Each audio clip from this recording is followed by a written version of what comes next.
Hello and welcome to Tank and AFE News. My name's Tom and this is the middle of the week informal chat video. Tonight I want to talk about what's on my coffee cup. So that looks like what? An Easy 8?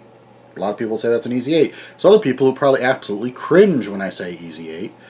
If the more precise as far as designations would say, well, it could be an M4A3E8, and then there are other people who would say, no, that's not the right designation either. It is an M4A3 76 millimeter wet HVSS. And that indeed is how the vehicle would be identified in, say, the data sheets or illustrations in Honeycutt's Sherman, or on the ID plates that were put on the inside of the tanks. So where does Easy 8 come from? Well, obviously it's E8. I mean, E is easy as the word that the letter E was associated with in sort of Army ID language of World War II. So the troops sort of looked at that and said, yeah, Easy 8, that's a pretty easy nickname for it. So, but what exactly did the E8 mean? It just means HVSS suspension. Horizontal volute spring suspension. So most of the Sherman tanks throughout the war have the vertical volute spring suspension. Toward the end of the war, they introduced the improved horizontal volute spring suspension, which includes wider tracks and different road wheels, of course. And of course, the wider tracks giving much better flotation, and it was generally regarded as a vast improvement over the old system in that regard. But it wasn't really introduced until really the last several months of the war, and then would go on to see quite a bit of use in Korea in the early 50s in U.S. service, and then would see the majority of, say, the Sherman tanks in Israeli service later on would have the HVSS suspensions. Most people would update to those. And that's what the E8 was. And E just means it's an experiment. It's a designation used on prototypes and experimental vehicles. Usually it would be dropped and then replaced with sometimes a new M designation. You'll see that sometimes, but with the Sherman, and I don't know if it just had to do with the speed at which they're putting them into the field or if they're still officially considered experimental when the first ones get to Europe, but the troops are referring to them as E8s by that sort of prototype designation. And you see that in plenty of the things that were written during the war itself. So some of the testimonials of officers writing about their own equipment during the war they make multiple references to the E8 suspension and how much better they like it. And of course, Easy 8 would just, like I said, easy nickname for that variant.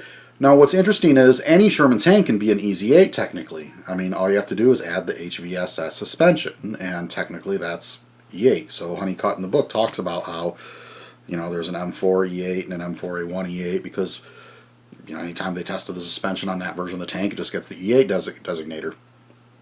So why has the E8 or the Easy 8 come to symbolize a very specific variant, which is, like I said on my coffee cup here, generally when you speak about it, the M4A3 with 76 millimeter gun turret and, of course, HVSS suspension. And I believe that is because by the time it's really the only version of the Sherman that the U.S. Army is interested in keeping after the war, along with the 105 millimeter assault gun variant. And they like the A3 best because that's the engine they like best, and of course they want the better suspension. So by the time Korea is rolling around, if you say E8, really the only tank you can be referring to is that specific type of tank, because all the other ones have been pretty much pulled out of service by that point. Although you will see, M4A1s with the horizontal volute spring suspension. As far as I know, though, I think those were almost all pretty much kept stateside and issued to reserve units. If you drive through Indiana, there's an inordinate number of them in front of VFW halls there. So if you have some reason to go to Indiana, which I don't recommend, sorry, that's Michigan prejudice, but and I jest. But yes, there's a bunch of them in Indiana. So other versions did exist in the U.S. inventory of HVSS tanks, but as far as ones that were seen combat in Korea, I think it's pretty much only the A3s. And so when you say Easy 8, and you see it in the literature from that period. So I was looking at a 1953 issue of Armor, and it was about tanks in Korea, and they talk about Easy 8 Shermans. which is just a lot easier to say than M4A3, 76 millimeter wet stowage HVSS. You know, so yes, when people are referring to that specific type of tank and say Easy 8, it is not correct in terms of official U.S. Army nomenclature, but everybody knows what you're talking about. So, you know, calm down, everybody. It's just, it's an Easy 8 as far as sort of the general understanding of the term. But yes, it's not technically correct.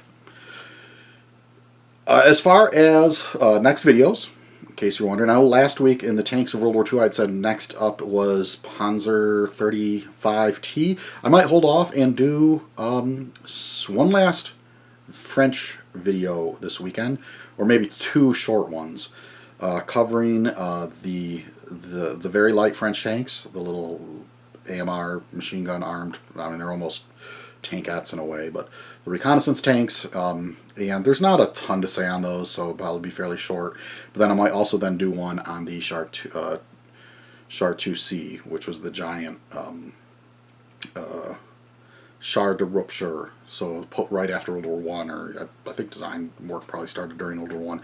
They created this 70-ton monster, and they're still in service by World War II, although they never actually saw combat. I think they all got attacked by German aircraft while being shipped on trains. But it's such a interesting tank from a technical standpoint, and from the, you know, it's one of the largest tanks ever built. So it's kind of a shame if we don't get that one mentioned into the series. So I think that's what will be coming up next. Those should be up no later than Sunday, hopefully by Saturday, but it might slide into Sunday if I make two short episodes.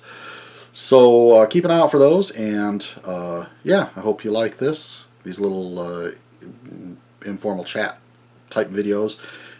If so, like and subscribe, and we will see you on the next one.